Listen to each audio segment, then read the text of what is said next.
Good morning. I'm Beth Blake Hedges. I'm a worship assistant here at Horizon. We're excited to welcome you today to our worship service this morning. We're so glad to have you with us today, especially since it's daylight saving time, and I'm sure some people had a rougher time getting out of bed today. We're so glad to have you with us today, whether you're joining us in person or virtually, whether you're here for the first time or whether you've been here for longer than you can remember. Here at Horizon, we welcome people of all faiths and of no faith in particular. Whoever you are, wherever you are on your journey, you are welcome among us. Hi, folks. So before we begin our worship service, I have one thing that I want to draw your attention to. So immediately following our worship service at 11:30 today in the library, we're going to have a Q&A session about Article 2 and the proposed UU values and principles and sources. So we're going to be talking a little bit about that in the worship service today. So I invite you to attend that if you're curious. Our call to worship this morning comes from the writings of the Reverend Monica Jacobson Tennyson. This is called The Heart of Our Faith. She writes, "What is it that calls you here, that calls you onward, that calls you inward, that leads you homeward? What is it that gives you the power to make that change, to ask that question, to take that journey? What is it that says you have done well, that asks you to learn more, that brings you to stillness, that holds you in hard times? It is relationship, the beating heart of our faith. It begins when we share this hour, our truths, this air, our hearts. Come, let us worship together."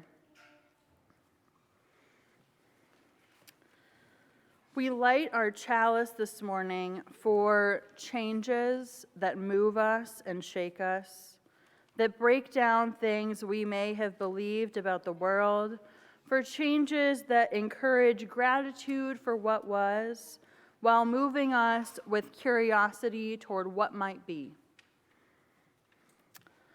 I invite you to join with me together now in saying the words of our affirmation.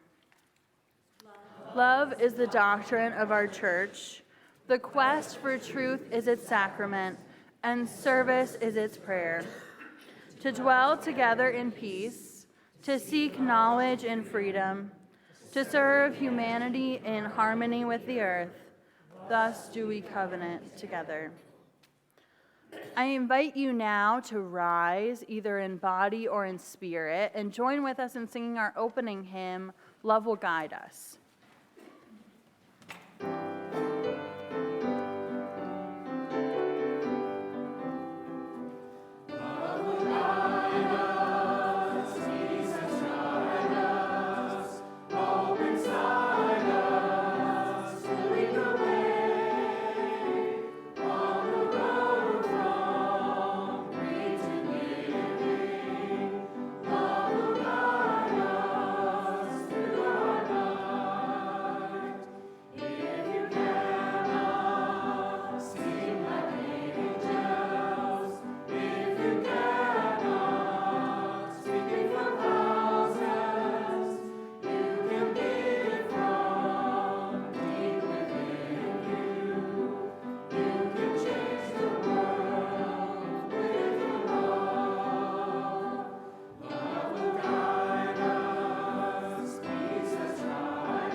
Okay, so good morning, friends. So later in the service this morning, we're going to be talking a little bit about change, as well as a lot of other things. And we're going to talk about how things that are important change over time, and how the most important things stay the same even when everything around them changes. So we're going to talk about how Unitarian Universalism is changing and how what's most important to our faith is going to stay the same. And so when I was thinking about that this week, I started thinking a little bit about technology.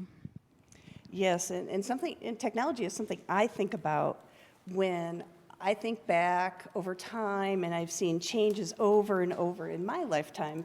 Have you all seen changes too in technology? Yeah, I bet you have, yeah. So this week, I decided to go on an archaeological dig in the storage closets in my house.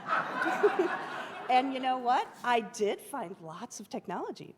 And as I was digging, I found some pretty cool fossils. Oh, hold it. What's a fossil? Yeah, like like a dinosaur bone, something that lived a long time ago and that we find today. That's right. So I found some technological fossils in my house.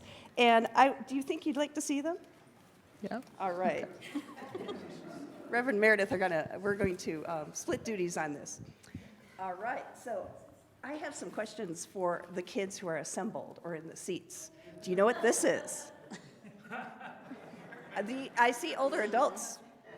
Do you know what it is? Oh, okay, it's called a cassette tape, and it has music recorded on it. That's really cool. All right, here's another thing. All right, I imagine you can't figure out what this is. All right, this is called a Walkman, okay? And what you do is you would put a cassette tape in the Walkman and play the music. And you had to have batteries. It was not on Bluetooth or Wi-Fi. You had to actually have the tape in the inside. And so that's that. And now we have some things that Reverend Meredith. Okay, so here's something that was around when I was young. Does anybody know what this is? Yeah, it is a flip phone. So when I was young, like in high school, I think I have this exact phone. We would have to use T9 Word. Any other millennials understanding me? Have it? Yeah, okay. It took a very, very, very long time to even type out a text. Could only send a certain number of texts or your parents would get mad about your phone plan. So yeah, it's very different than today, right? They didn't have touchscreens or anything like that. I have one more thing for you.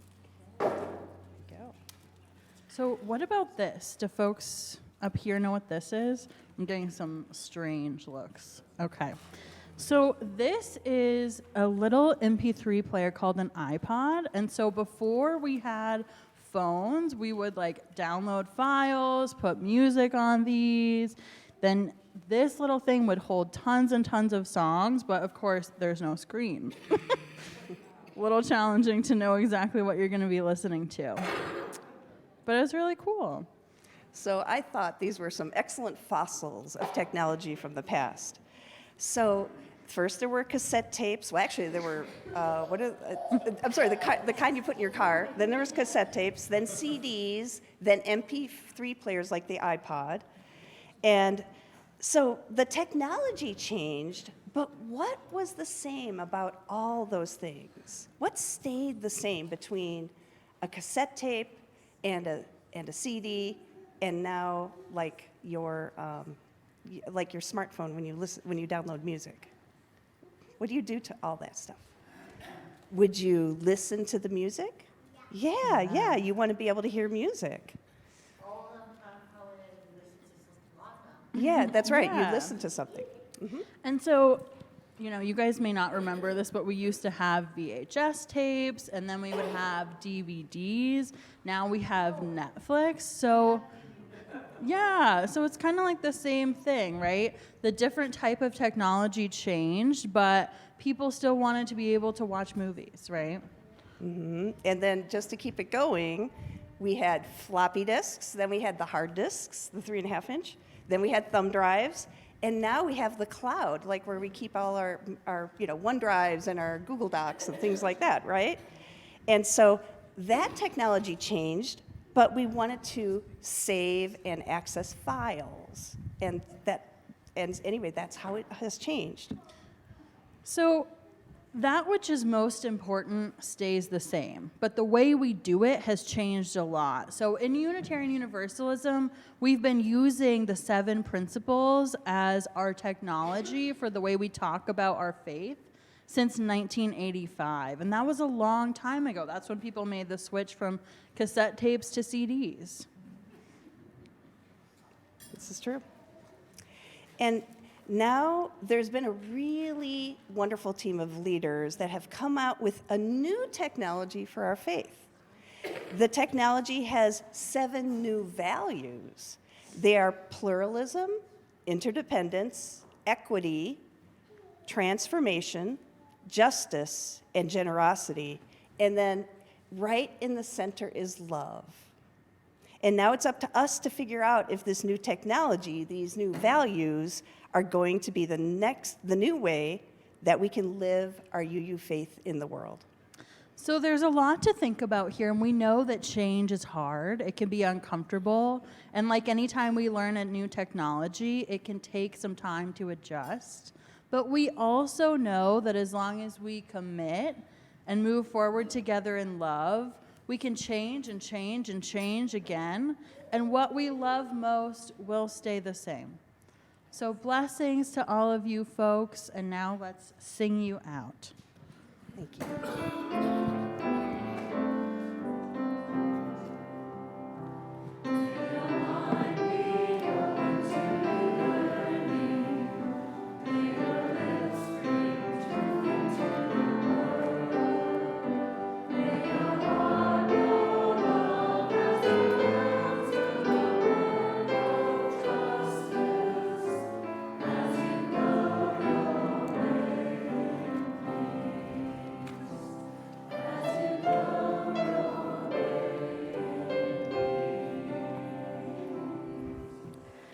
We say in our church that the offering is a sacrament of the free church. What we mean by that is we believe it is a blessing to be able to govern and support our religious community ourselves, to make possible by our generosity everything we dream of and do to live out our shared values.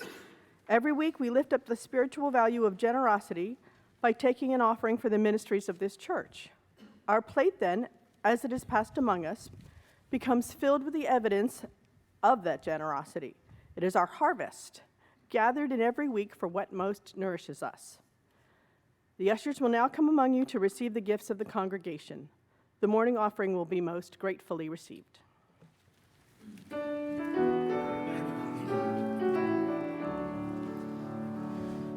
the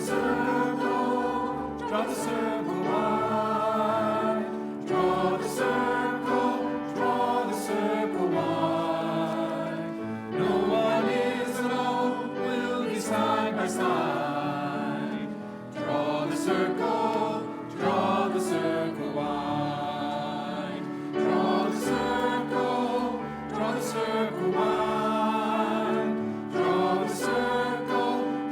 the circle wide. No one is alone, we'll be side by side. Draw the circle wide. Draw the circle wide. Draw it wider still. Let this be our song. No one is alone, loving side by side. Draw the circle wide. Draw the circle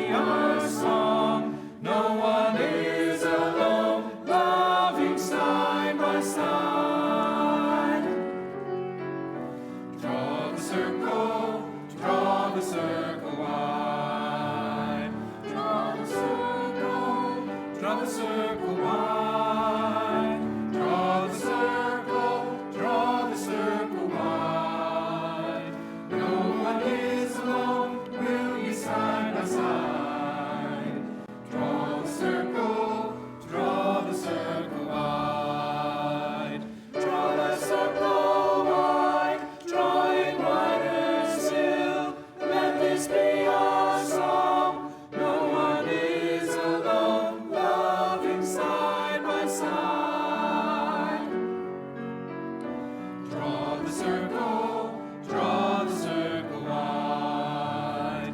Draw the circle wide, draw it wider still. Let this be our song. No one is alone, loving side by side. Draw the circle wide. Draw the circle wide.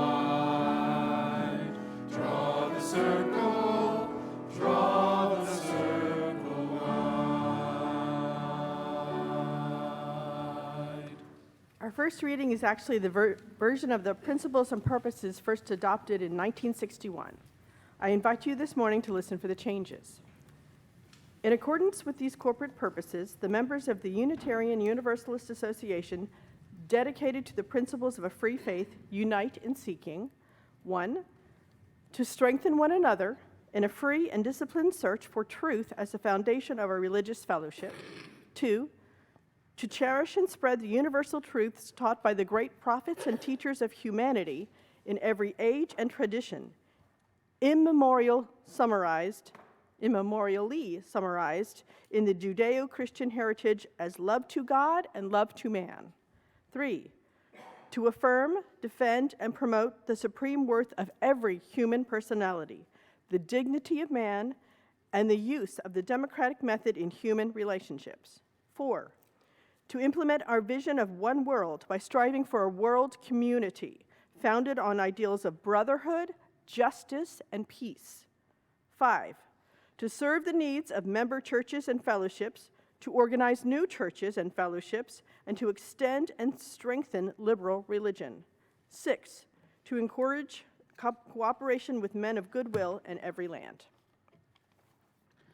We come now to the time in our worship service that we set aside for meditation and prayer. We'll have a time of shared silence, hear the joys and sorrows of our community, hear a spoken prayer, and sing our responsive hymn, Spirit of Life. I invite you to join with me now in a time of silence.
We have both joys and sorrows in our congregation to share this morning.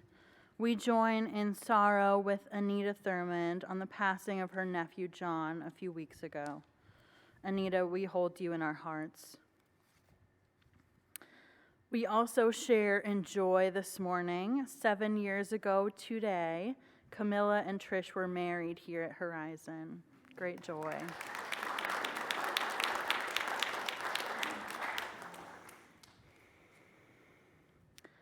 Loving God, Spirit of life, mystery in which we live and move and have our being, draw near to us this morning and hear our prayers. We arrive at this day in gratitude for the chance to be here, surrounded by others, to pause and to be still, to combat the loneliness of the world, to find some kind of connection, to share in joy and sorrow and song and story and laughter. We give thanks for the dawning of a new day, knowing that it might, in fact, be otherwise. We also grieve the many losses we all feel, both shared openly and kept silently in our hearts. Loss of jobs, loss of health, loss of family, of friends, loss of a place that you hold dear. And we grieve too at the injustice of our worlds, at the outrageous attacks on our trans children and adults, on queer folks, on drag shows, on women.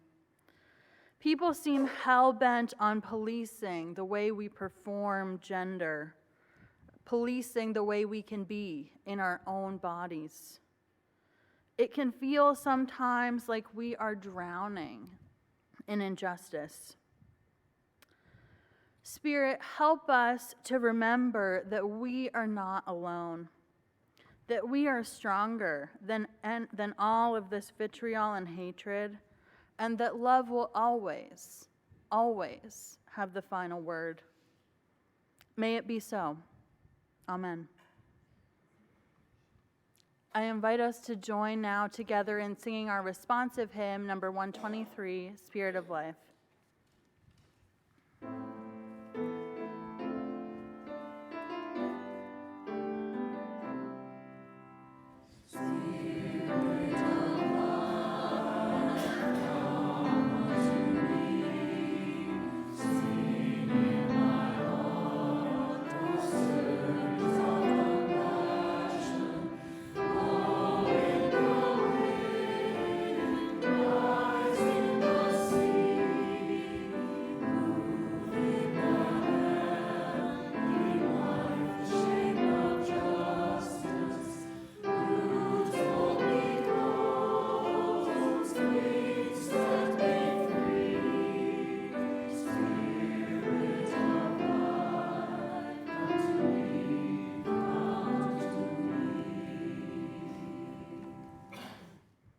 Our second reading this morning is called The Way It Is by William Stafford.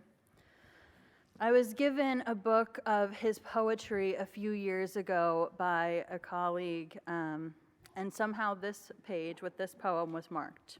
So it's always been special to me. He writes, "There's a thread you follow. It goes among things that change, but it doesn't change. People wonder what you are pursuing. You have to explain about the thread, but it is hard for others to see. While you hold it, you can't get lost.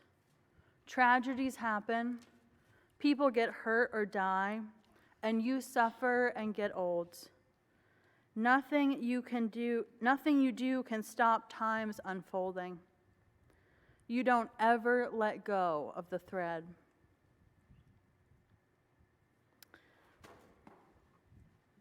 So one of the things that I've always found interesting about Unitarian Universalism, in sort of a better for worse way, is that we don't proselytize. We don't have that mandate that other traditions have to go out and make disciples, or to win souls, or preach any kind of gospel. We're certainly not unique in this position. Famously, conversion to other traditions, I'm thinking of Judaism, is a long and arduous process, partially to make sure the commitment to join a new tradition is real and true, instead of maybe a passing whim. And some folks will have heard this story, but I think it's so funny, so I'm going to tell it again. My husband, in his early 20s, leaving Catholicism, started to think maybe he wanted to convert to Judaism. So this young 20-year-old guy meets with a rabbi, and he says, "Okay, I think I want to convert. I'm interested in Judaism." And he's expecting the response that you might get from maybe an evangelical pastor of like, "Yeah, we're so excited." And the rabbi was basically like, "I think you need to leave now. This is not for you." So I thought that was so funny. And I know that some of you who have found yourselves here in our religious community at Horizon identify as kind of spiritual seekers, having tried on many faith traditions before finding what worked for you. But this issue of not evangelizing really begs the question, how are we going to talk about what we believe to newcomers? How do we communicate who we are religiously to the world? And in recent years, I've spent a lot of time trying to explain what I do to people who don't have any context for Unitarian Universalism. The conversation usually goes something like this. What do you do? Oh, I'm a minister. Okay, weird look. With what denomination? I'm Unitarian Universalist. Oh, I've never really heard of that. Yeah, we're a small tradition. So what do you guys believe? Are you Christian? No, we're not. We believe that how we are together is more important than all believing the same thing. We say we're a covenantal faith rather than a creedal faith. Okay, that's cool, but how does that actually work? And it's a good question. How does it actually work? And there are a lot of ways to answer that question, but the bottom line is that our faith is relational. It is about relationships. It is about how we are together. And we want to communicate that how we are part to others. So Article 2 of the UUA's bylaws, which I know some of us are aware of, is related to the merger of our two traditions, the American Unitarian Association and the Universalist Association, who merged in 1961. And Article 2 contains the current 7 principles and 6 sources, and it was last substantively changed in 1985. So for a long time, we've had the principles to refer to when talking about what we believe, but we are on the precipice of change. One of the other things that's unique about Unitarian Universalism is that we do not believe, like many other traditions, that there is one holy text that contains the truth, and that that's all there is. Instead, we believe that revelation is forever unfolding. There are constant opportunities to discover new truths, to grow, and to change. And this maybe is my favorite thing about our faith tradition, because it makes room. It makes room for an expansive and spacious faith, with room for many things to be true at the same time. And so in that spirit, Article 2 calls for regular review. And now we have a new proposed Article 2 draft. The proposal can be encapsulated in this image, which instead of the principles holds up values, with love at the center of all we do, surrounded by pluralism, interdependence, equity, generosity, justice, and evolution. Love at the center. You don't ever let go of that thread. UUA President Reverend Susan Frederick Gray has said of our faith, there is a freedom that reveres the past, but trusts the dawning future more. Prophetic Church, the future awaits your liberating ministry. And liberation, as well as ministry, always involves the new, the changing, the impermanence of all things. There have already been opportunities to discuss this change, and as we said, there will be a gathering after the worship service as well. And so as we hold this new change on our hearts, I'm thinking again about the William Stafford poem we heard earlier. There's a thread you follow. It goes among things that change, but it doesn't change. People wonder about what you are pursuing. You have to explain about the thread. But it is hard for others to see. While you hold it, you can't get lost. Tragedies happen, people get hurt or die, and you suffer and get old. Nothing you do can stop time's unfolding. You don't ever let go of the thread. And the thread for us is relationship. It is about relationship. As we heard earlier in the call to worship, Reverend Monica Jacobson Tennyson called relationships the very heart of our faith. And relationships are based on some level on loving one another, on the idea that we need one another to survive in this world. Ruha Benjamin writes in her work Viral Justice, How We Grow the World We Want, love, I now believe, is the brick, mortar, foundation, and pillar of the world we're trying to build, where we can be vulnerable but not exposed. Love is the thread that I see continuously running through this faith of ours. Love for all people, all experiences, a desire to learn from and to understand one another. But the thing is, everyone loves this picture, the neat stitches in progress. Love is the thread. But if you've ever done any kind of needlepoint, you know that the back of the piece is a total mess with threads crisscrossing every which way, tangled together, knotted, or at least that's how mine is.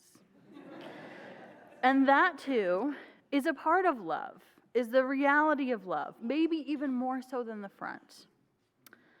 Which brings us to covenant. A covenant is, in simple terms, a promise. Some intention about how we want to be together, about how we want to act, about how we want to follow that thread of love. We all know that relationships can be hard. People we love will hurt us both intentionally and more often without even realizing it, and we will hurt others. This is really a part of life. A covenant is meant to invite and foster relationship, to give us some language for how to stay in connection when things are hard. We have choices. We are all adults. We can either name the hard thing directly to the person, or we can let that relationship die, become less deep, stay on the surface because we are afraid.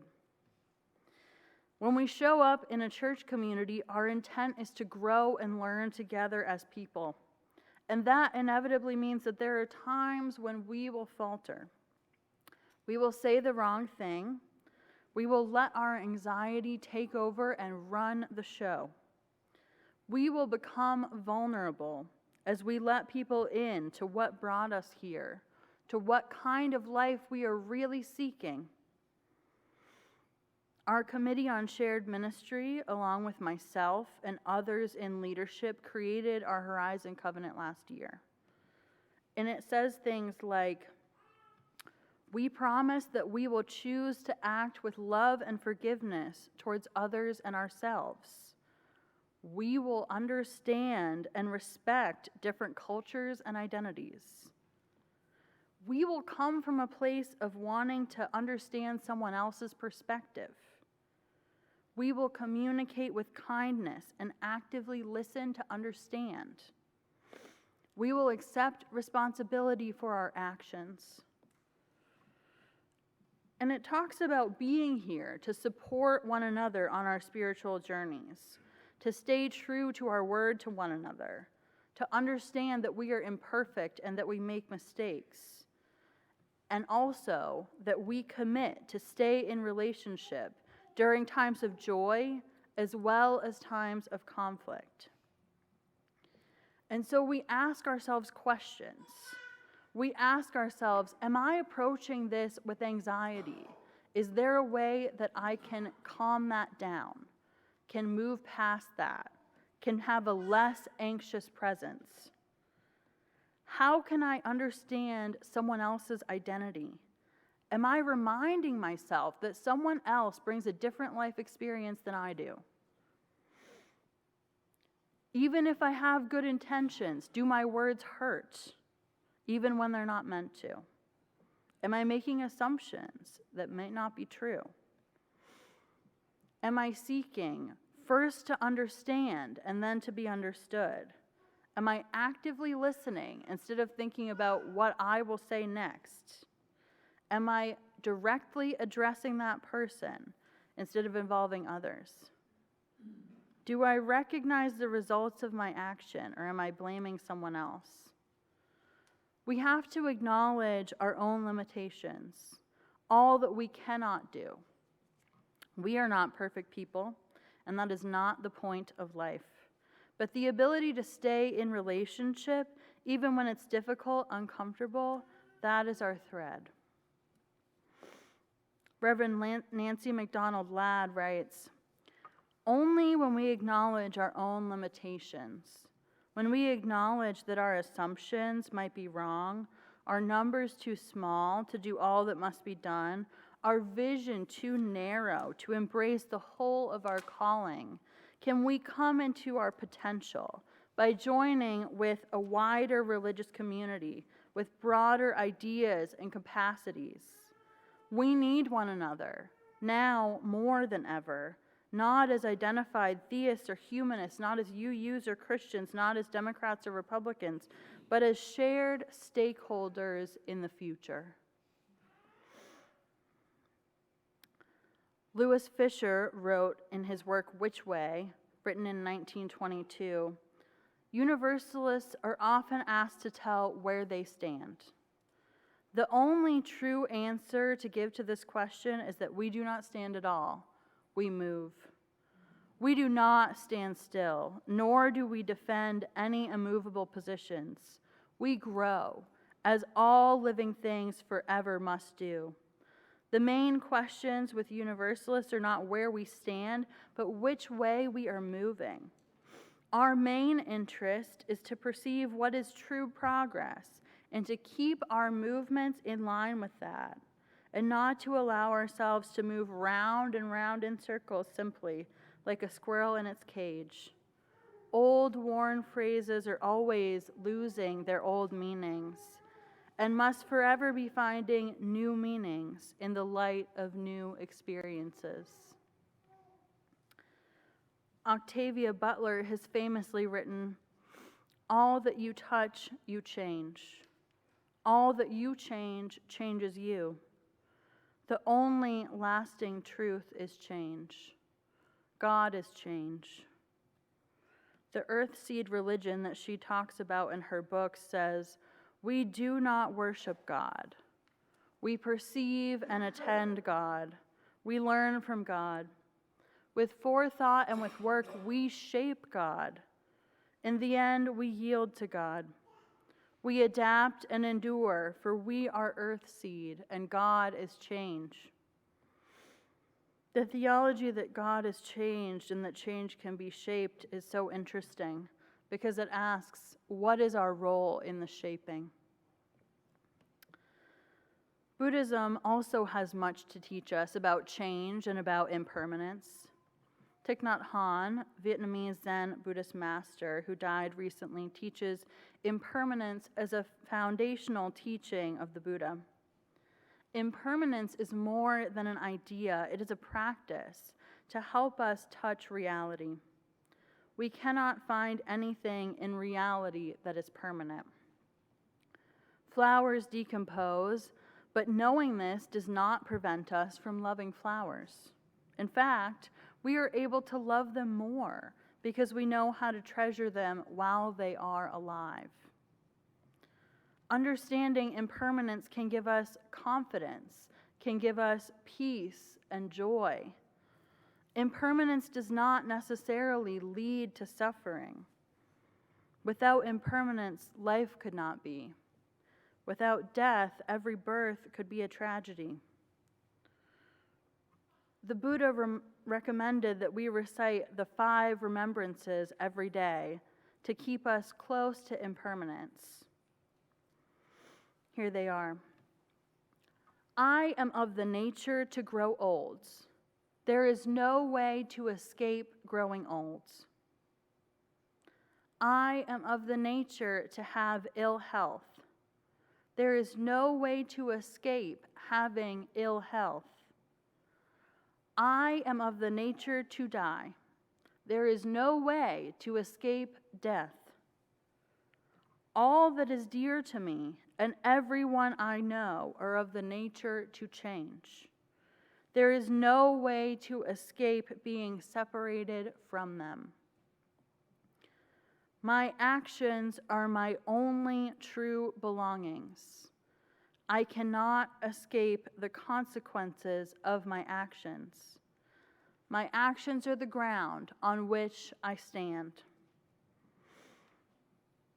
So I think that in light of all of that, we sometimes forget how much we are all changing on a daily basis, each one of us. We are not the same people we were a year ago, and neither are the people we love and the people we interact with every single day. Our ideas of who we thought we were or who we might assume other people to be are no longer serving us. We must let them go. But we never let go of the thread. Language from the proposed Article 2. Love is the enduring force that holds us together. As Unitarian Universalists in religious community, we covenant, congregation to congregation and through our association, to support and assist each other in engaging our ministries. We draw from our heritages of freedom and reason, hope and courage, building on the foundation of love. Love inspires and powers the passion with which we embody our values, inseparable from one another. These are justice, generosity, evolution, pluralism, equity, and interdependence. So as we begin to close our time together, I'm thinking of these words from Howard Thurman. He wrote, "Don't ask yourself what the world needs. Ask yourself what makes you come alive and go do that. Because what the world needs is people who have come alive." So how can we support each other in all that makes us come alive? How can we invite new folks to join us in the process? And I'm thinking about the thread of relationships, of loving one another, that thread we carry with us as best we can in all that we do. So on this day and every day, may we hold love at the center of all. May it be so. Amen.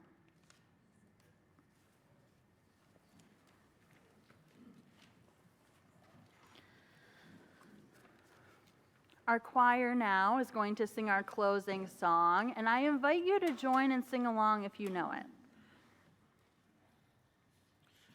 We're gonna keep on moving forward, keep on moving forward, keep on moving forward, never turning back, never turning back.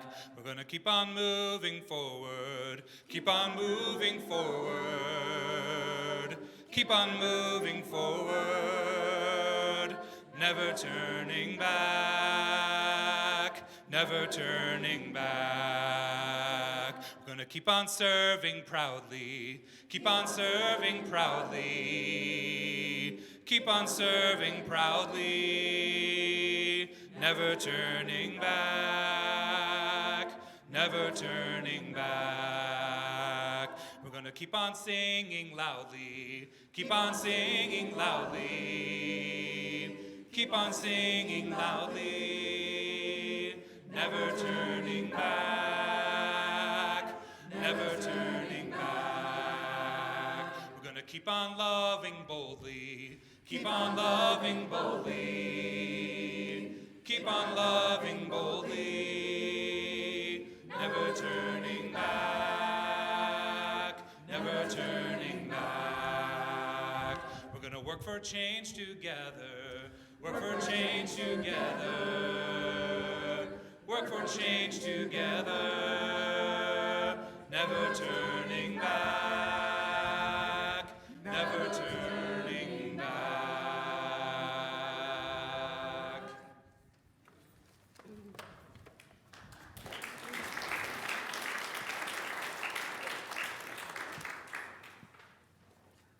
We extinguish this flame, but not our commitment to welcome radically, love boldly, grow spiritually, and serve courageously. This we do because we envision a beloved community filled with compassion, helping all to thrive in a just world. So friends, I invite you to rise and to join hands as you feel comfortable.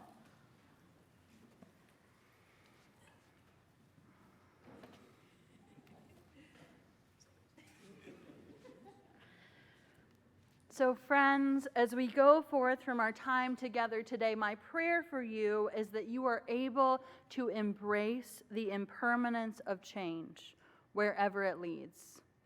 Go in peace.